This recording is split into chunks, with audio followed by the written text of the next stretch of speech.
Throughout most of human history, a society's culture was defined and communicated primarily through the family.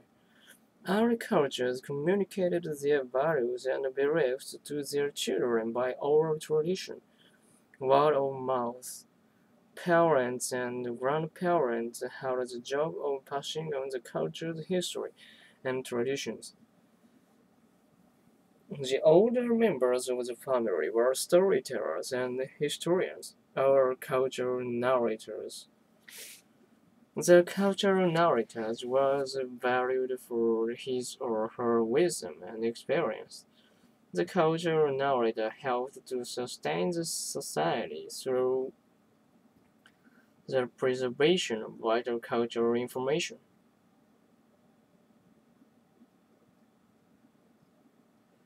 Until the mid-20th century, the family was the medium by which culture was passed along.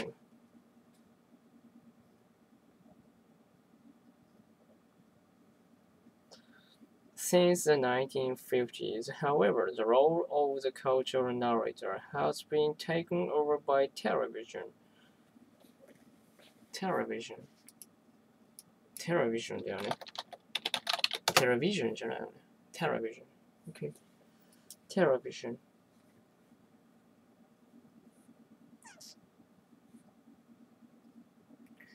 What I mean is, the family storytellers have been replaced by television shows that tell us storytellers have been tell us who we are, what we need, how we should speak, and what we should believe in. In the 60s and 70s, as television became more a part of North American life, several writers and philosophers began to study what was going on. One of the most creative minds to explore this issue was Marshall McLuhan. 誰やねん McLuhan studied English literature in his native Canada and in England, and then taught at several universities in the United States. As a Canadian scholar teaching in the United States, McLuhan realized that he didn't understand his American students. He couldn't figure out their interests and values, why they spoke and acted and felt the way they did. So he set out to learn more about the values of his students by studying their popular culture, the movies, television, show, music, pastimes, all the things that young Americans pursue in their leisure time. McLuhan became convinced that electronic media played a significant role and that the media were responsible for the attitude and values of his students. In fact, he went beyond his immediate interest in his own students to theorize that the media had prompted most of the social changes in Western culture. McLuhan's ideas soon made him the leading cultural critic and media theorist of his time. McLuhan's ideas gained attention worldwide.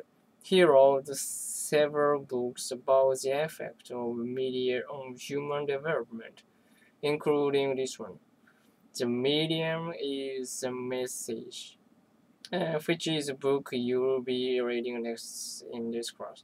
The Media is the Message is McLuhan's most influential book, although it was first published more than 30 years ago. It remains an important classic in the field of communications. It's a book and an idea that you'll come back to over and over again, and reading it will probably change your view of how we communicate. communicate だね。一応調べるけどね。communicate, okay?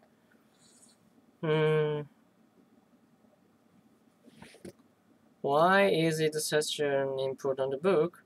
Well, you will probably heard the expression, the media is a message, because it entered our vocabulary. What McLuhan meant by this statement was that how people learn the medium is more important than what they learn, the message. In other words, the method of communicating information has more influence on the public than the information itself. Communication is culture, and culture is communication. McLuhan didn't consider himself a critic of the media in the sense of communicating, condemning it. He wasn't interested in deciding whether television was good or bad. He just wanted people to understand how it affected them so they could make their own informed decision about it. We are just beginning to understand the ways that the media have affected our culture. Sociologists, psychologists, media ecologists, people in multitude of fields are trying to explain the relationship among media, values, and behavior. Is television good or bad for us? For us, does television cause human behavior or merely record it?